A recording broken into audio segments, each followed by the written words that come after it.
Ese padre estuvo 10 años en cautiverio y ahora lo cuenta todo. Durante una década nadie supo dónde estaba.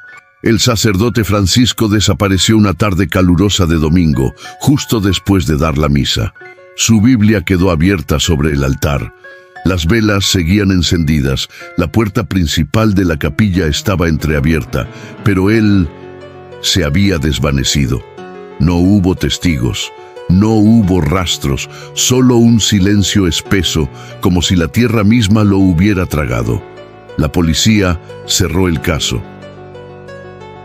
El Vaticano lo declaró mártir y el pueblo, resignado, construyó un altar donde solía predicar.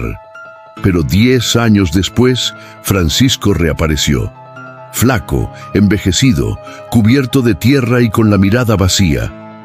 Caminó hasta el mismo altar donde fue visto por última vez y se arrodilló en silencio con las manos temblando. No habló por días. Cuando finalmente lo hizo, lo que contó no era humano. Dijo que había sido enterrado vivo, que lo mantuvieron en un lugar sin luz, donde el tiempo se detenía. Que cada día escuchaba oraciones al revés, gritos debajo del suelo y pasos que nunca se acercaban. Le obligaban a rezar a algo que no tenía nombre, algo que no lo dejaba dormir, pero tampoco lo dejaba morir. No sabe si eran fanáticos, demonios o si simplemente perdió la razón. Pero recuerda símbolos tallados con sangre, recuerda una voz que hablaba dentro de su mente, diciéndole que el mundo estaba podrido, que su fe era una mentira.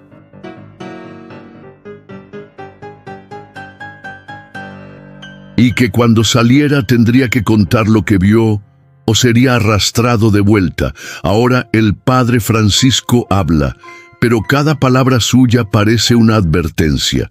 Porque lo que él vivió no se quedó allá abajo. Algo lo siguió, y mientras escuchas su historia, sentirás que eso también te está observando. Antes de que empiece esta historia, necesito que entiendas una cosa. Esto no es un cuento, no es una leyenda ni un caso exagerado para llamar la atención. Lo que estás a punto de escuchar es el testimonio real de un hombre que pasó 10 años en la oscuridad total. No hablamos de una prisión común. Hablamos de un lugar que nadie pudo encontrar, porque tal vez no debía ser encontrado. El padre Francisco fue dado por muerto, pero lo que vivió allá abajo fue peor que morir. Fue testigo de cosas que la iglesia nunca admitiría. Cosas que descomponen la fe, que rompen la mente, que quiebran el alma. No hay explicación racional. No hay nombre para lo que vio, pero hay marcas en su cuerpo, en su voz y en los ojos de quienes lo escuchan hablar. En este video vas a caminar junto a él por los pasillos de ese infierno. Vas a sentir el encierro, el hambre, el miedo. Vas a ver lo que él vio, a escuchar lo que él escuchó. Y cuando llegues al final, tal vez ya no mires el mundo con los mismos ojos.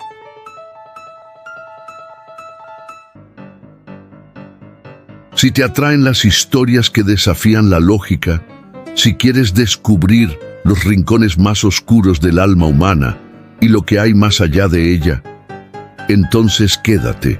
Este canal está hecho para ti. Suscríbete ahora, activa la campanita, deja tu like si quieres que más personas escuchen esto y, sobre todo, comenta abajo desde qué país y ciudad estás viendo este video.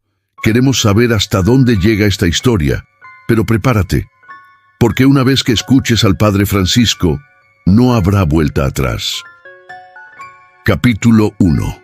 La última misa. Era domingo.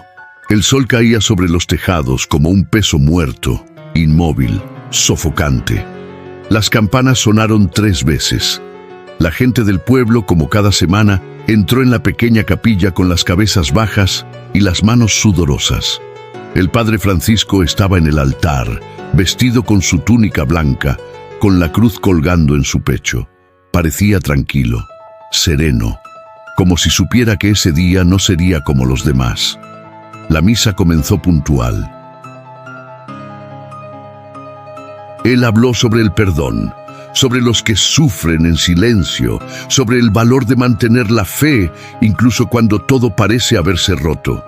Algunos fieles lloraron, otros lo miraban con una mezcla de admiración y temor.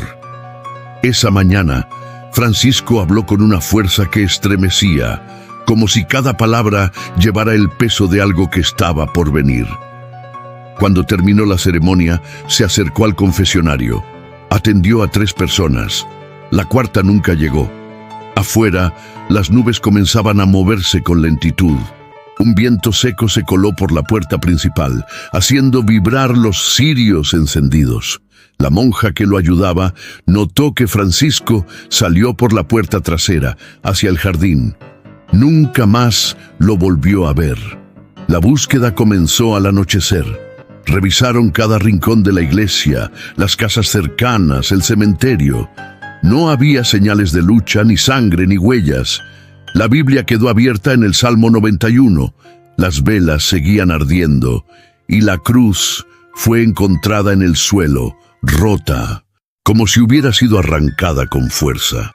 La policía local asumió que se trataba de una desaparición voluntaria, tal vez cansancio, tal vez un colapso nervioso. Pero quienes conocían a Francisco sabían que él nunca se habría ido sin avisar. Era metódico, estricto, tenía miedo de decepcionar a Dios. La idea de desaparecer por voluntad propia no tenía sentido.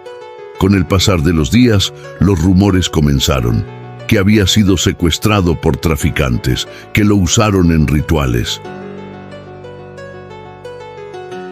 que fue castigo divino. Algunos decían que lo habían visto en sueños, cubierto de barro, pidiendo ayuda desde un túnel oscuro. Otros aseguraban que escuchaban su voz durante la madrugada, saliendo desde las paredes de la sacristía.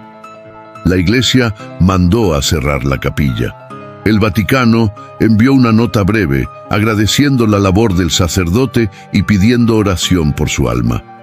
Lo declararon muerto en misión. Pero la monja Ana no aceptó esa versión.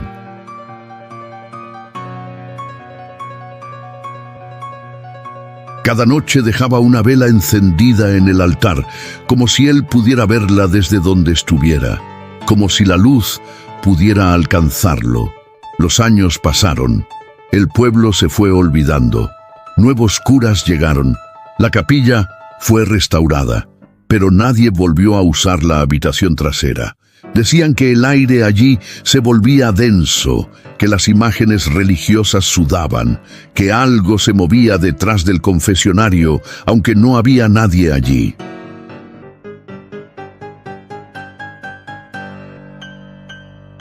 Una década después, una figura apareció caminando por el camino de tierra que lleva a la iglesia. Estaba encorvado, cubierto de tierra seca, descalzo, su ropa podrida, sus labios partidos, pero sus ojos seguían siendo los mismos, o casi. La monja Ana fue la primera en reconocerlo. «Padre Francisco», susurró, y él cayó de rodillas temblando. Lo llevaron al hospital. Estaba deshidratado, desnutrido, traumatizado. No hablaba, no dormía. Solo sostenía entre sus dedos un crucifijo oxidado, susurrando frases en latín que nadie entendía. Cuando finalmente abrió los ojos, preguntó si seguían rezando por él, y después dijo, no deberían haberlo hecho. Ahora, él sabe dónde estoy. Capítulo 2. El lugar sin nombre. Los médicos dijeron que su cuerpo estaba en estado de colapso, pero no presentaba signos visibles de violencia reciente. Lo extraño eran las cicatrices.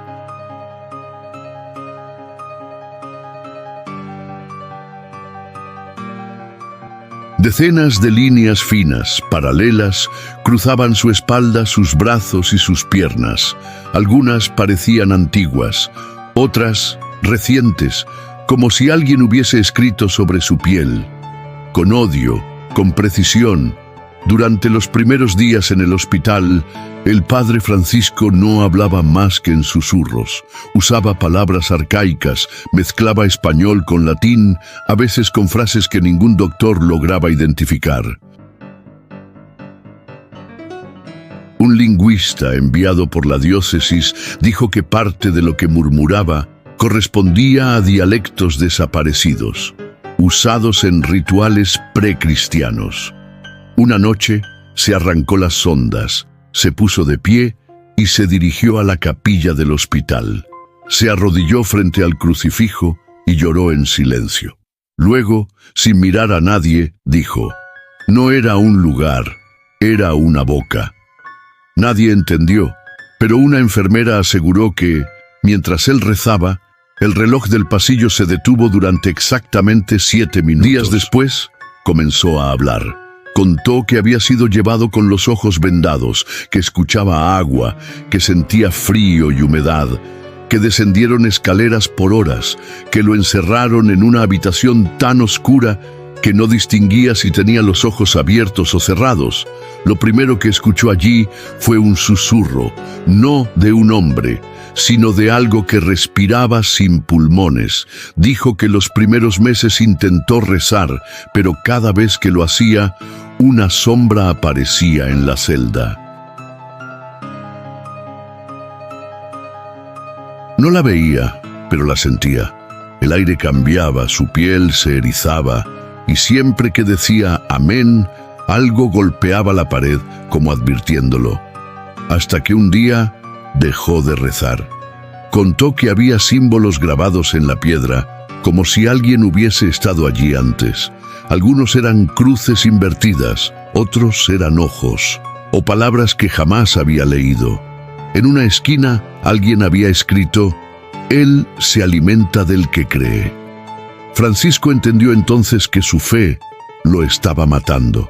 A veces escuchaba voces, no de humanos, voces que imitaban los rezos de su infancia, pero deformados, como si alguien los hubiera repetido al revés, con la lengua cortada.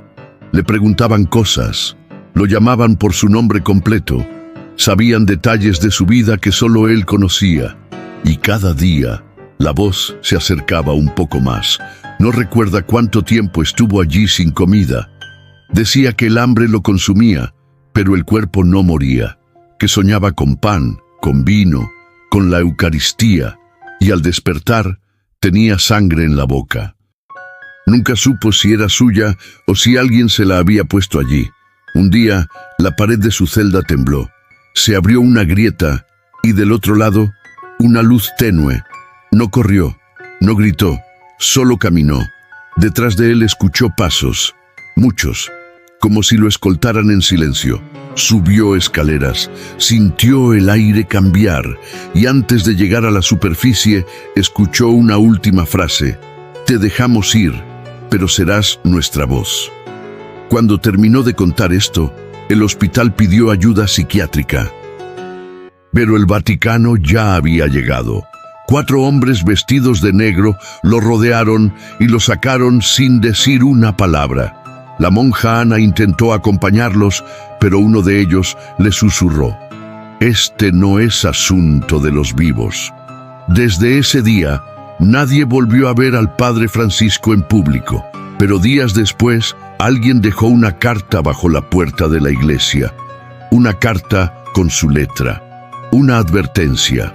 Capítulo 3. La carta sellada con sangre. La carta llegó una madrugada lluviosa.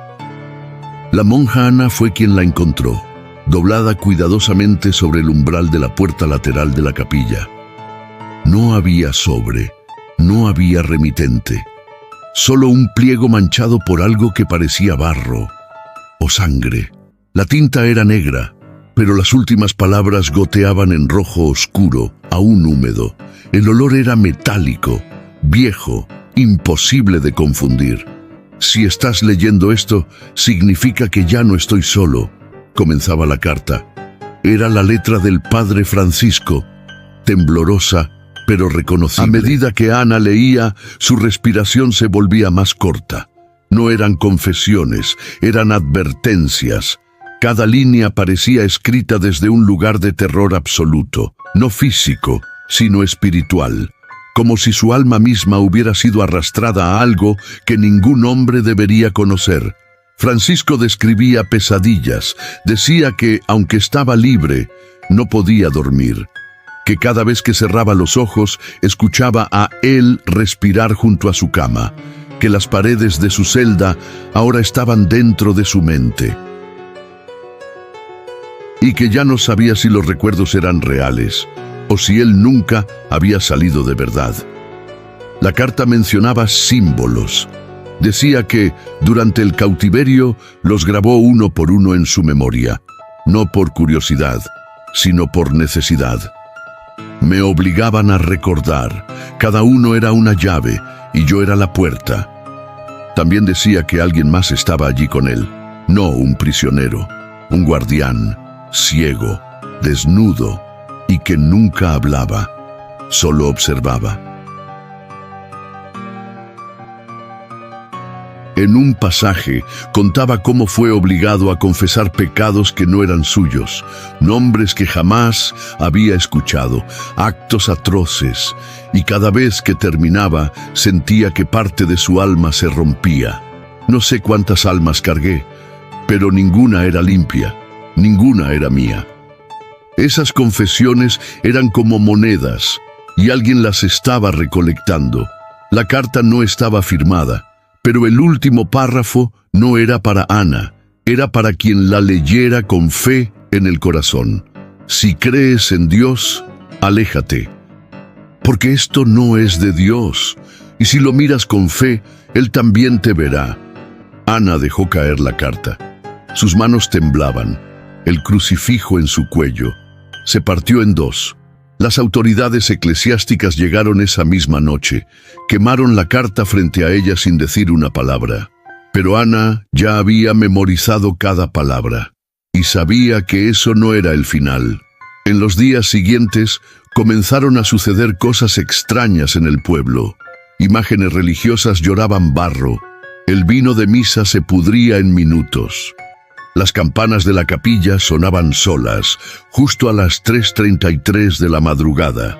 Un niño del coro dijo haber visto al padre Francisco dentro del confesionario, aunque nadie lo había dejado entrar.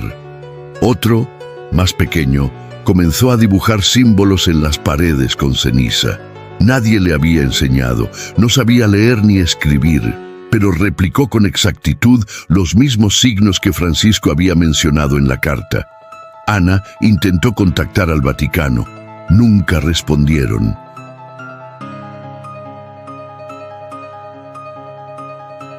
Envió copias escondidas de la carta a 2 periodistas locales. Uno desapareció. El otro fue hallado en su apartamento, con los ojos arrancados y las manos atadas en posición de rezo. En la pared, escrita con sangre, una frase: Él solo habla con los que escuchan. Esa noche, Ana no durmió. Encendió todas las velas de la capilla, se arrodilló frente al altar y por primera vez en su vida no rezó, solo lloró, porque entendió que la fe en esta historia era un faro. Y algo muy antiguo venía caminando hacia la luz. Capítulo 4. Los que vinieron después. 700 palabras, 10 parágrafos.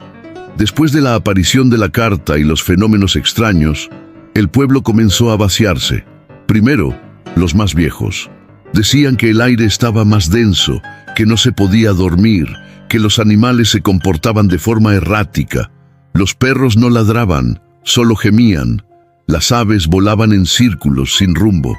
Las campanas de la iglesia ya no esperaban la madrugada. Sonaban cuando querían. Una pareja joven que recién se había mudado al pueblo desapareció sin dejar rastro. En su casa no había señales de violencia, pero sí marcas en las paredes, símbolos que parecían tallados desde adentro, como si alguien los hubiera hecho con las uñas. En el suelo, una Biblia abierta, las páginas arrancadas, y una frase escrita con carbón en la pared. Él llama por nombre, uno a uno. la monja Ana decidió reunir a los últimos fieles. Intentó hacer una misa en silencio, sin cantos, sin hostia, solo con oración. Pero mientras leía el Padre Nuestro, las luces parpadearon. El cáliz cayó al suelo y se partió. Una niña de no más de 6 años comenzó a repetir el nombre de Francisco en voz baja. Luego se desmayó. Cuando despertó no recordaba nada, pero en su cuello había un símbolo. Ana se encerró en los archivos antiguos de la iglesia. Comenzó a buscar referencias, nombres, textos prohibidos. Allí encontró un documento marcado con una cruz negra. Era un informe del Vaticano, escrito hace más de 70 años. Hablaba de un sacerdote que había desaparecido en circunstancias similares. También había vuelto. También había escrito una carta. Y semanas después, el pueblo entero fue evacuado y sellado. Nadie volvió a saber de él. Ese documento hablaba de una presencia antigua, anterior a la religión, que había sido enterrada bajo ciertas iglesias construidas sobre ruinas paganas. La iglesia lo sabía, pero no lo combatía, lo contenía, lo alimentaba con fe, porque sin fe no podía manifestarse y sin miedo no podía multiplicarse.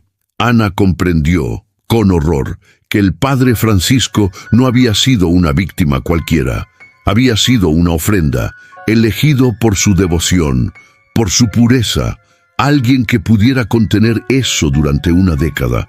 Pero al ser liberado, el sello se rompió, y ahora aquello que dormía estaba despierto y hambriento. Una noche, los 4 hombres del Vaticano regresaron. No tocaron la puerta, solo vestían túnicas negras. No hablaban, llevaban maletines con símbolos extraños. Uno de ellos colocó un espejo frente al altar, otro roció agua bendita. El tercero recitó un salmo que no aparecía en ninguna Biblia, y el cuarto lloraba. Lloraba sin sonido, sin lágrimas, con la cara paralizada por el miedo. Ana los observó escondida detrás de los vitrales. Cuando terminaron, dejaron una caja de madera sobre el altar. La cerraron con clavos. Sobre la tapa colocaron la cruz de Francisco, aquella que se había roto años atrás, pero ahora estaba intacta y goteaba un líquido espeso. No era sangre, no era agua, era algo entre ambas cosas. Al amanecer, la caja ya no estaba. Los hombres también habían desaparecido. Solo quedó una nota escrita a mano sobre el altar. No se puede matar lo que nunca estuvo vivo, solo contener lo que no tiene forma. Ana temblaba. Porque ya no sabía si su fe era un escudo o un faro para algo que caminaba en dirección a ella. Esa misma noche volvió a sonar la campana, pero esta vez no era la grande, era una pequeña, escondida, que solo se usaba para anunciar muertes dentro de la iglesia. Nadie la había tocado en más de 20 años, y sin embargo, sonaba con insistencia, como si alguien o algo estuviera anunciando su llegada. Capítulo 4. Los que vinieron después. Después de la aparición de la carta y los fenómenos extraños, el pueblo comenzó a vaciarse. Primero, los más viejos. Decían que el aire estaba más denso, que no se podía dormir, que los animales se comportaban de forma errática. Los perros no ladraban, solo gemían. Las aves volaban en círculos, sin rumbo. Las campanas de la iglesia ya no esperaban la madrugada. Sonaban cuando querían. Una pareja joven que recién se había mudado al pueblo desapareció sin dejar rastro. En su casa no había señales de violencia, pero sí marcas en las paredes, símbolos que parecían tallados desde adentro, como si alguien los hubiera hecho con las uñas. En el suelo, una Biblia abierta. las páginas arrancadas y una frase escrita con carbón en la pared. Él llama por nombre, uno a uno. La monja Ana decidió reunir a los últimos fieles. Intentó hacer una misa en silencio, sin cantos, sin hostia. Solo con oración. Pero mientras leía el Padre Nuestro, las luces parpadearon. El cáliz cayó al suelo y se partió. Una niña, de no más de 6 años, comenzó a repetir el nombre de Francisco en voz baja. Luego se desmayó. Cuando despertó, no recordaba nada. Pero en su cuello había un símbolo. Ana se encerró en los archivos antiguos de la iglesia. Comenzó a buscar referencias, nombres, textos prohibidos. Allí encontró un documento marcado con una cruz negra. Era un informe del Vaticano, escrito hace más de 70 años. Hablaba de un sacerdote que había desaparecido en circunstancias similares. También había vuelto. También había escrito una carta. Y semanas después, el pueblo entero fue evacuado y sellado. Nadie volvió a saber de él. Ese documento hablaba de una presencia antigua, anterior a la religión, que había sido enterrada bajo ciertas iglesias construidas sobre ruinas paganas. La iglesia lo sabía, pero no lo combatía, lo contenía. Lo alimentaba con fe, porque sin fe no podía manifestarse, y sin miedo no podía multiplicarse. Ana comprendió con horror que el padre Francisco no había sido una víctima cualquiera. Había sido una ofrenda, elegido por su devoción, por su pureza. Alguien que pudiera contener eso durante una década. Pero al ser liberado, el sello se rompió. Y ahora, aquello que dormía estaba despierto y hambriento. Una noche, los 4 hombres del Vaticano regresaron. No tocaron la puerta. Solo entraron. Vestían túnicas negras. No hablaban. Llevaban maletines con símbolos extraños. Uno de ellos colocó un espejo frente al altar. Otro roció agua bendita. El tercero recitó un salmo que no aparecía en ninguna Biblia. Y el cuarto lloraba. Lloraba sin sonido, sin lágrimas, con la cara paralizada por el miedo. Ana los observó escondida detrás de los vitrales. Cuando terminaron, dejaron una caja de madera sobre el altar. La cerraron con clavos. Sobre la tapa, colocaron la cruz de Francisco, aquella que se había roto años atrás, pero ahora estaba intacta y goteaba un líquido espeso. No era sangre, no era agua, era algo entre ambas cosas. Al amanecer, la caja ya no estaba. Los hombres también habían desaparecido. Solo quedó una nota escrita a mano sobre el altar. No se puede matar lo que nunca estuvo vivo, solo contener lo que no tiene forma. Ana temblaba.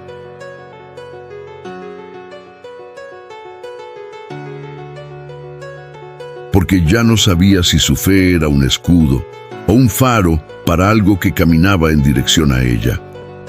Esa misma noche, volvió a sonar la campana, pero esta vez no era la grande. Era una pequeña, escondida, que solo se usaba para anunciar muertes dentro de la iglesia. Nadie la había tocado en más de 20 años, y sin embargo, sonaba con insistencia, como si alguien o algo estuviera anunciando su llegada.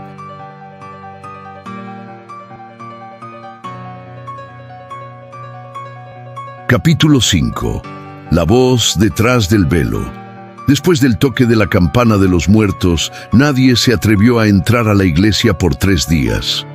El aire alrededor del edificio se volvió espeso, como si hubiera humo invisible flotando en el ambiente. Las flores del altar se marchitaron.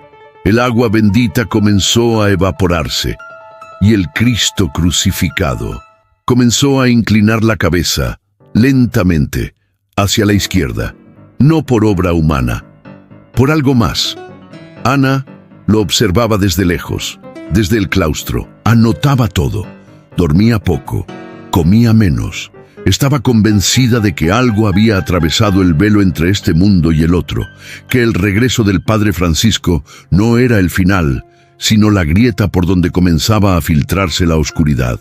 Empezó a escuchar una voz, baja, constante, que la llamaba por su nombre de bautismo, Anacleta. Nadie conocía ese nombre, nadie, salvo su madre, y su madre estaba muerta. Una madrugada, sin poder resistir más, Ana decidió entrar a la iglesia sola. Llevaba una vela en la mano y un crucifijo colgado al cuello. Cada paso resonaba como si caminara sobre piedra hueca. El silencio era tan profundo que podía escuchar su propio corazón latiendo como un tambor de guerra. Al llegar al altar, la vela parpadeó. Una sombra cruzó el pasillo central, pero no había nadie allí. Al pie del altar, encontró un cuaderno. Era del padre Francisco.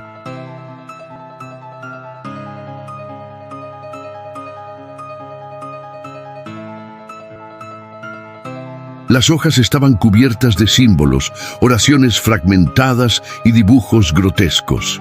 Figuras humanas arrodilladas ante formas imposibles, ojos flotando sobre columnas rotas y una palabra repetida decenas de veces: escúchalo. Ana pasó las páginas con manos temblorosas hasta que llegó a la última, y allí estaba escrita una sola frase: si llegaste hasta aquí, ya es tarde. La vela se apagó. La iglesia se sumió en una oscuridad absoluta. Y en ese momento, la escuchó. No una voz humana, era una vibración dentro de sus huesos, una resonancia ancestral. No hablaba en idioma alguno, pero Ana entendía el mensaje. Era una promesa, un pacto. Algo le ofrecía sabiduría, poder o el fin del sufrimiento. Todo lo que tenía que hacer era responder y decir sí, pero no lo hizo. Gritó, cayó al suelo, se arrastró hasta la salida. Cuando cruzó la puerta, el amanecer comenzaba a iluminar el cielo. Y justo antes de perder el conocimiento, escuchó por última vez aquella voz susurrando su segundo nombre, aquel que nunca había compartido con nadie: Anacleta Lucía. Al día siguiente, el rostro de la Virgen María que colgaba sobre el altar apareció manchado de negro. No pintura, algo oleoso saliendo de los ojos.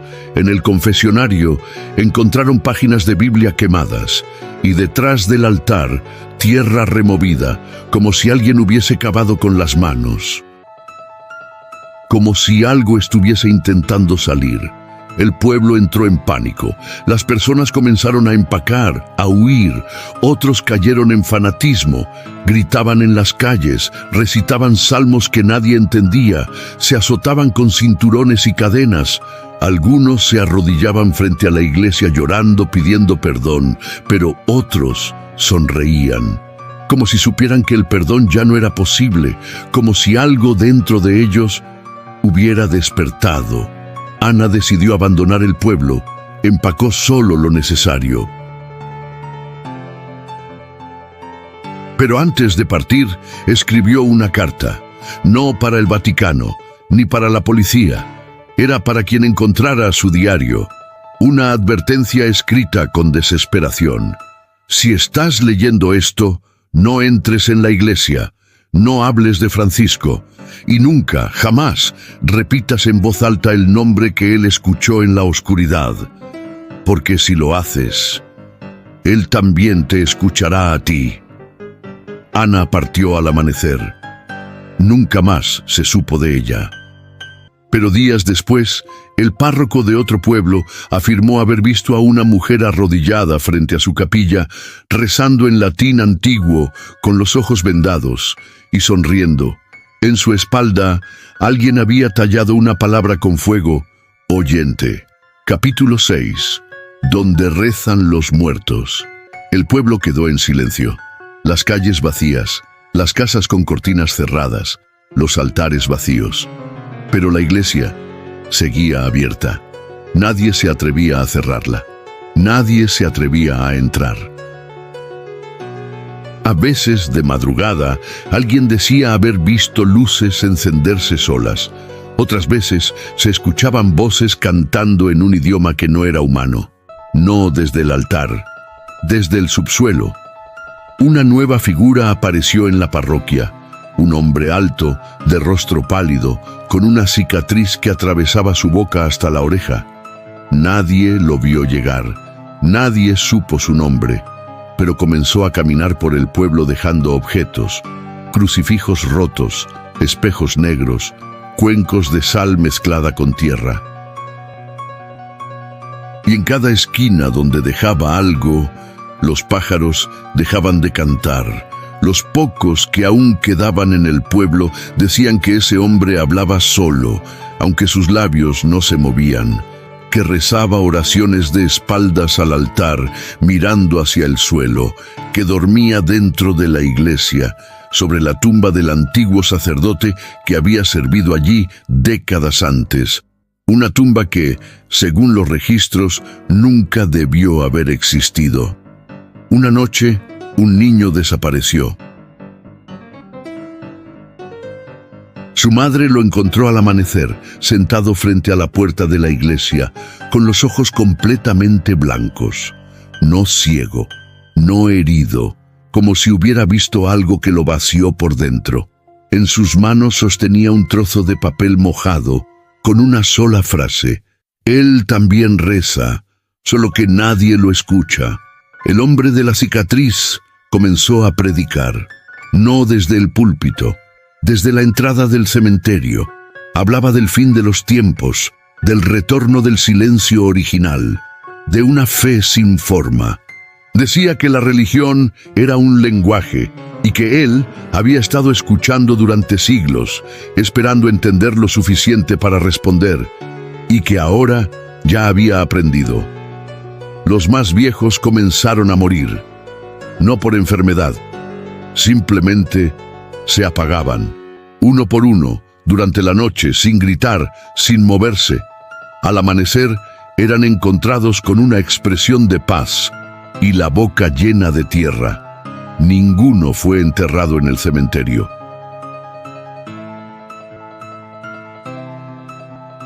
Sus cuerpos fueron sellados en ataúdes bendecidos, enviados a otros pueblos.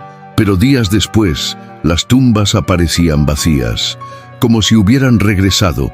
Una grabación filtrada por un investigador mostró a un grupo de religiosos recitando salmos al revés frente al altar con túnicas rojas.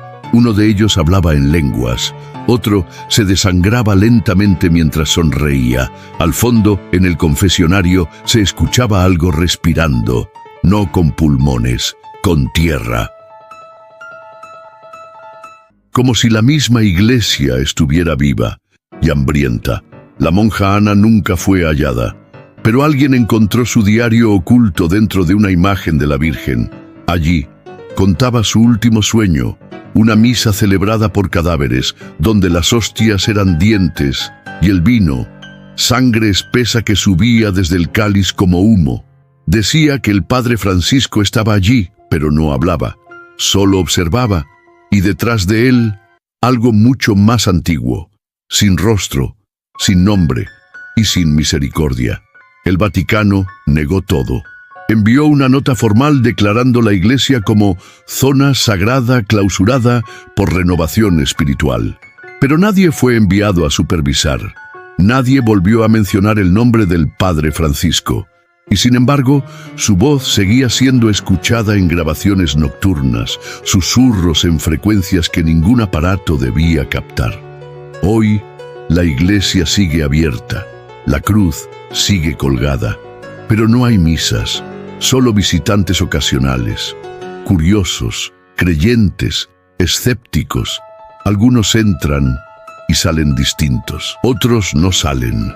Y en lo profundo de esa iglesia, donde rezaban los muertos, alguien más ha aprendido a orar. Capítulo 7. La peste de los creyentes.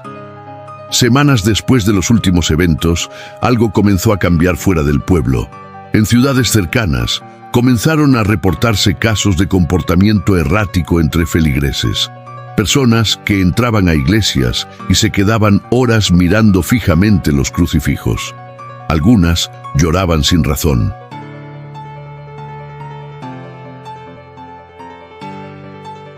Otras comenzaban a reír durante las misas en los momentos más sagrados, y algunos simplemente se desmayaban al escuchar el nombre Francisco.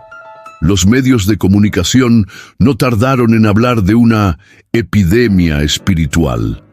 Pero los síntomas no eran físicos, eran mentales, emocionales, profundamente simbólicos. Las víctimas soñaban con túneles, con raíces que se movían como dedos, con misas celebradas bajo tierra. Muchos dibujaban el mismo símbolo, un círculo con 3 cruces invertidas que formaban una espiral descendente. El Vaticano, obligado a intervenir, envió un equipo especial. No exorcistas, teólogos, historiadores, expertos en lenguas muertas. Su objetivo no era salvar almas, sino contener una idea, porque entendieron que lo que había escapado del cautiverio del padre Francisco no era un demonio, era un concepto, una fe nueva, nacida del dolor, del encierro y del silencio absoluto. Llamaron al fenómeno la peste de los creyentes, un contagio simbólico que no necesitaba contacto físico, solo escucha, lectura, fe. Bastaba con oír un fragmento del testimonio del Padre para abrir una grieta. Algunos sacerdotes comenzaron a suicidarse tras leer su carta. Otros quemaron sus propias iglesias. Uno arrancó sus ojos frente al altar mientras gritaba, «Ahora veo». El hombre de la cicatriz desapareció del pueblo, pero comenzó a ser visto en diferentes partes del país. Siempre cerca de templos abandonados, dejando pequeños objetos, velas negras, hostias quebradas, pedazos de piedra envueltos en tela de túnica. Donde él pasaba siempre ocurría lo mismo. Alguien perdía la fe y algo más se despertaba. Una grabación filtrada desde un convento mostró a las monjas reunidas en círculo, rezando en silencio con la boca cerrada.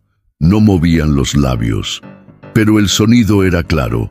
Una oración monocorde que no correspondía a ningún idioma. Una de ellas comenzó a levitar levemente, otra se desplomó con el corazón detenido. En su pecho, una palabra escrita con agujas, anfitrión.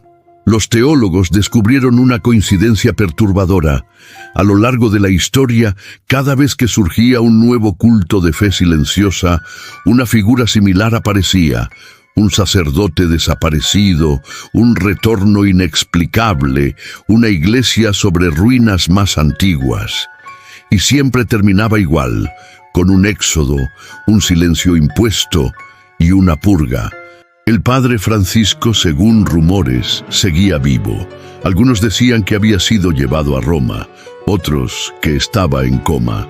Pero un investigador juró haberlo visto en Jerusalén, arrodillado frente al muro de los lamentos, hablando con un mendigo ciego que sostenía un crucifijo al revés.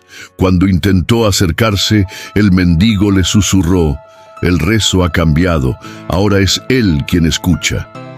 Mientras tanto, la iglesia original donde todo comenzó fue declarada fuera de jurisdicción. Nadie puede entrar. Nadie puede acercarse. Se ha convertido en un punto ciego para los mapas oficiales, pero los satélites muestran algo inquietante. Cada noche, a las 3:33, una pequeña luz se enciende en el altar, y junto a ella, una silueta arrodillada. A veces una, a veces muchas, a veces ninguna. El mundo exterior no entiende. Cree que se trata de histeria religiosa, de exageraciones locales, de fenómenos aislados. Pero los que estuvieron cerca lo saben. Esto no es una religión, es una presencia, una oración sin destino, una fe que no pide tu alma, solo tu atención. Capítulo 8. El lenguaje de los sepultados. Una noche, sin previo aviso, el suelo de la iglesia se abrió. No con estruendo, no con violencia. Fue un sonido seco, como madera podrida partiéndose. Una de las losas centrales del altar cedió y dejó al descubierto una grieta estrecha, profunda, imposible de medir. Nadie lo vio en directo, pero las cámaras de vigilancia, que jamás habían funcionado, grabaron todo. A las 3:33 AM. Desde ese momento comenzó a oírse un murmullo constante. No provenía de la grieta, provenía del aire, de las paredes, de las cruces. Un susurro colectivo, como si miles de voces repitieran la misma palabra al unísono. Nadie sabía cuál era, pero quien la escuchaba comenzaba a repetirla en sueños. Algunos lo hacían despiertos, sin saberlo. En la escuela, en el trabajo, frente a sus hijos. Los sacerdotes que intentaron sellar la grieta fueron encontrados deshidratados, con los ojos vidriosos y la lengua hinchada. Uno de ellos murió con las manos llenas de símbolos tallados con sus propias uñas. En su último aliento, dijo algo que nadie pudo traducir. Pero un niño en el hospital lo repitió horas después, mientras dormía. Y en su electrocardiograma se registró un pico de actividad cerebral al nivel de un epiléptico en coma. Luego, su corazón se detuvo. Los expertos llamaron a este nuevo fenómeno glosolalia inversa. Un lenguaje desconocido, sin raíz fonética, que parecía comunicarse con lo más profundo del cerebro humano. Una lengua sin gramática, solo ritmo, frecuencia y dolor. No era necesario comprenderla, solo escucharla. Porque quien la escuchaba comenzaba a soñar con los enterrados. Los sueños eran siempre iguales. Túneles infinitos, manos que se extendían desde las paredes, cruces deformadas que se retorcían como carne. Al final del sueño, una figura con rostro vendado se acercaba y decía: «Ya no estás rezando, estás respondiendo». Aquellos que soñaban eso no volvían a ser los mismos.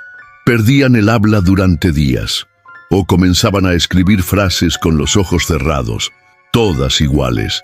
El Vaticano declaró la zona como sitio en silencio espiritual.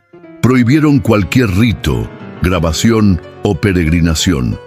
Pero era tarde. La grieta había dejado escapar algo que ya no podía ser nombrado. Porque nombrarlo era invocarlo, y muchos ya lo habían hecho sin querer. Desde podcasts, videos, artículos, tweets, era un rezo disfrazado de noticia. El diario de la monja Ana reapareció misteriosamente en una biblioteca de Roma, pero contenía páginas que nadie recordaba haber escrito. Hablaban de un segundo retorno, de una figura que no era Francisco, pero hablaba con su voz, de una nueva misa donde los rezos serían en silencio y los sacrificios conscientes. En una de las últimas páginas, escrita con tinta oxidada, solo una advertencia: el lenguaje fue el primer pecado. Mientras tanto, en el pueblo, las pocas personas que quedaban comenzaban a excavar por voluntad propia. Con palas, con cuchillos, con las manos, cavaban en patios, jardines, calles, como si algo los llamara desde abajo. No buscaban cuerpos, buscaban sonido. Y cada vez que uno de ellos abría un hueco, murmuraba: «Aquí también puede entrar». La grieta bajo la iglesia comenzó a emitir luz, no brillante, no cálida, una luz muerta, gris, inmóvil, como la de una estrella extinguida. Algunos afirmaban haber visto figuras saliendo de ella, no cuerpos, ecos, imágenes que solo aparecían en fotografías. Rostros de gente muerta desde hace siglos, captados en reflejos. Y en una de esas imágenes, el padre Francisco, más joven, más calmo, pero con los ojos completamente negros. Los rezos se han silenciado. Pero eso no es paz, es preparación. El mundo ya no está esperando milagros, sino instrucciones, y algo allá abajo está enseñando. Porque los muertos ya no quieren ser recordados, quieren ser escuchados, y esta vez tú también los oirás. Capítulo 9. La última homilía. El día llegó sin aviso, sin eclipse, sin señales bíblicas, solo un silencio nuevo, más denso. A las 3:33 a.m., todas las campanas de iglesias en un radio de 300 kilómetros sonaron al mismo tiempo. Nadie las tocó. Nadie pudo detenerlas. Las grabaciones muestran que los relojes se detuvieron durante 7 minutos.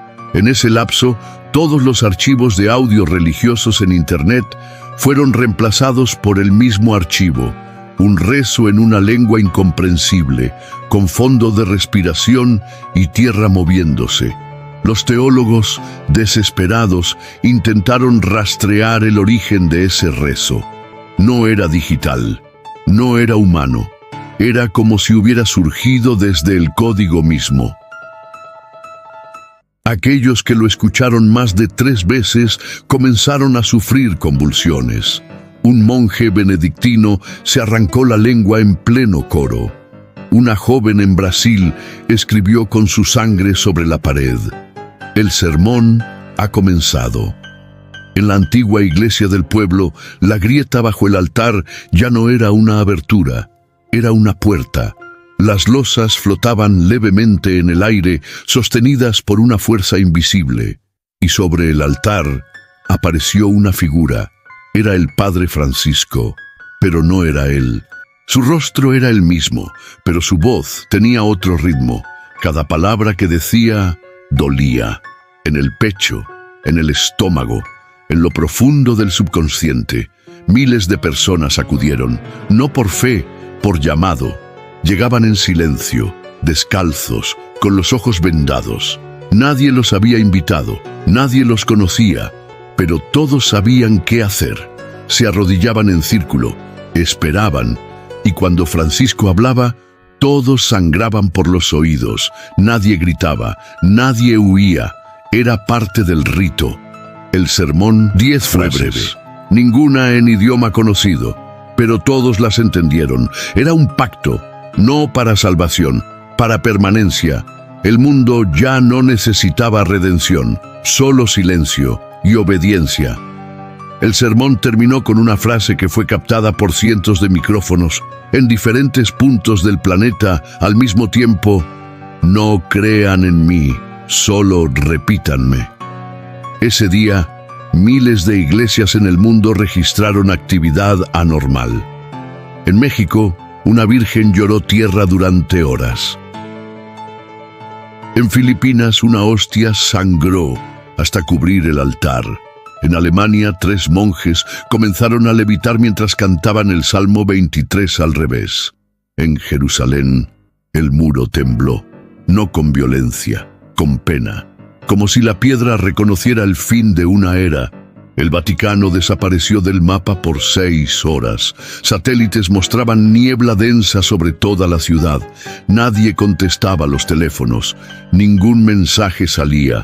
Cuando reapareció, el Papa convocó una misa sin palabras. Solo miró a la cámara y lloró. Al día siguiente se encerró en su celda personal y jamás volvió a salir. El padre Francisco ya no hablaba. Caminaba por los túneles. La iglesia era ahora un cuerpo, vivo, respirando. La grieta se había multiplicado. En sus paredes crecían símbolos como raíces. Los fieles escribían sobre sí mismos, sobre sus hijos, sobre los muros. No sabían qué escribían, pero lo hacían con devoción, porque habían comprendido, cada letra era una parte de él. Fuera del pueblo, la epidemia simbólica se extendía. Pintores creaban obras imposibles, escritores caían en coma tras describir sueños compartidos. Un niño en Japón dibujó un mapa de la iglesia sin haberla visto jamás. Y en Argentina, una niña de 3 años comenzó a hablar en la lengua de Francisco, palabra por palabra, con voz de anciano. En su espalda, un símbolo, un círculo de fuego abrazado por cruces negras. El mundo ya no esperaba un apocalipsis, lo vivía. No con fuego, no con guerra, con fe, con liturgias sin libros, con ritos sin altar. La última homilía no pedía salvación, pedía repetición, y quienes la repetían ya no eran humanos, eran ecos, ecos del primer silencio, ecos del que vino antes. Capítulo 10, el día sin amén. Nadie recuerda exactamente cuándo fue, solo que al despertar algo había cambiado. Las calles estaban limpias pero vacías. No había voces, no había música, solo el sonido del viento. Las pantallas no mostraban noticias. Las iglesias estaban abiertas, pero sin sacerdotes, y sobre cada altar una vela encendida. Nadie la había colocado, nadie la había encendido, pero todas ardían con la misma llama gris. La humanidad se había callado, no por miedo, por instinto. Como animales antes de una tormenta, los hombres y mujeres sabían en lo más profundo que el lenguaje ya no era suyo, que cada palabra podía ser un rezo, y cada rezo una llave. Quien hablaba, invitaba. Quien pensaba en rezar, era escuchado. Los niños dejaron de llorar, los animales de ladrar, las campanas no sonaban, los teléfonos no vibraban. Era como si el mundo hubiera sido envuelto en una cúpula de silencio ancestral. No ausencia de sonido, presencia de algo más, como si el aire mismo ahora respirara, y en cada suspiro se escribiera una oración sin voz. La última grabación conocida fue capturada por un satélite. En ella, miles de personas caminaban en dirección a la iglesia del Padre Francisco, todos vestidos de blanco. Todos con los ojos cerrados. La imagen no tiene audio, pero los labios de cada persona se movían de forma sincronizada. Decían algo, algo que no puede ser traducido, algo que, según los expertos, no fue aprendido, sino recordado. Dentro de la iglesia, la grieta ya no existía. Era un abismo, negro, profundo, con respiración propia. Desde sus bordes, raíces salían como venas. Se pegaban al suelo, a las paredes, a los cuerpos. Alimentaban la estructura. Francisco, en el centro, flotaba en posición fetal. Sus labios se movían, pero su voz salía desde la tierra. Los últimos testigos vieron a los fieles arrojarse al abismo uno a uno, sin dolor, sin miedo, como si volvieran a casa. Uno de ellos dejó una nota clavada en la puerta. Él nos pidió que creyéramos. Nosotros elegimos pertenecer. Días después, la iglesia desapareció. No fue demolida, no fue consumida. Simplemente dejó de estar allí. La tierra cicatrizó. En el lugar donde estuvo la iglesia, ahora hay un terreno vacío, sin hierba, sin sonido. Las brújulas no funcionan cerca. Los relojes se adelantan o se detienen. Las aves evitan pasar por encima. Y quienes se atreven a acercarse, no sueñan más. Nunca más. El nombre del Padre Francisco fue eliminado de los archivos eclesiásticos. Sus sermones fueron borrados, sus fotos quemadas, pero aún aparece, en sueños, en espejos, en grabaciones de seguridad. Parado frente a puertas cerradas, mirando al vacío, esperando que alguien abra, porque el ciclo no termina, el ciclo se repite. Hoy hay quienes aún rezan, pero sus oraciones ya no van al cielo, van hacia abajo, hacia lo profundo, hacia lo que fue despertado por la fe ciega, por los rezos vacíos, por las palabras que no debieron ser dichas, porque el pecado original no fue desobedecer, fue nombrar, y ahora Él tiene todos los nombres. El mundo sigue girando, la gente pero ya no se escucha el amén, y donde no hay final, solo queda silencio. Cierre final, silencio final. No todas las historias necesitan una conclusión. Algunas no terminan, solo cambian de forma. Esta no es la historia de un sacerdote perdido. Es la historia de lo que encontró, o de lo que lo encontró a él. El padre Francisco no regresó solo. Regresó como mensaje, como señal, como grieta, y cada palabra que pronunció fue una llave que nunca debió ser girada. Ahora que conoces su historia, pregúntate, ¿cuántas veces has repetido oraciones sin saber lo que significaban? ¿Cuántas veces has creído sin preguntar a quién le estabas creyendo? Porque Él escucha y no necesita tu fe, solo necesita tu atención. Tal vez, desde que empezaste este video, ya sea tarde. Comenta abajo desde qué país y ciudad estás viendo esto, solo por curiosidad, o tal vez para saber hasta dónde ha llegado la grieta.